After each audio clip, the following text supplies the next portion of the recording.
বন্ধুরা দেশে বিদেশে ষড়যন্ত্র থেমে।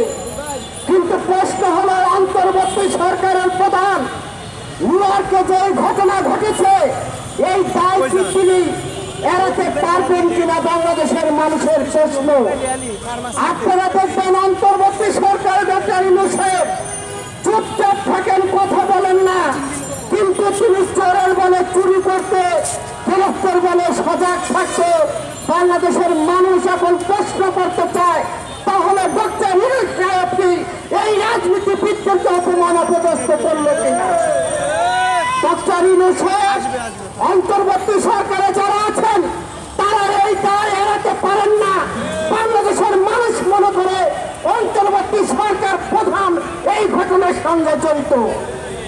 যদি তাই না থাকবেন তাহলে তিনি তার কার্ড নিয়ে তিনি গেলেন, আমাদের রাজনীতিবিদদেরকে অপমান অপদস্থ করলেন, তিনি কেন মুখ খুলছেন না? আর তিনি যখন এই রাজনীতিবিদদের নিয়ে যাবেন সেখানে কেন তিনি নিরাপত্তা দিতে পারলেন না? বাংলাদেশের মানুষ তাকে প্রশ্ন করতে চায়। ডক্টর ইউনূস সাহেব যত ষড়যন্ত্র করার চেষ্টা করেন না কেন কাজ হবে না।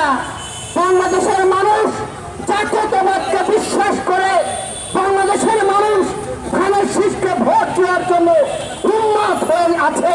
কাজে আপনি যত ষড়যন্ত্র করেন না কেন রাজনীতিবিদদের নিয়ে কোন ষড়যন্ত্র কাজ হবে না। আগামী দিনে এদেশের মানুষ দেশনেত্রী বেগম খালেদা জিয়া এবং দেশনায়ক তারেক রহমানের নেতৃত্বেই থাকবে, কেউ ঠেকাতে পারবে না।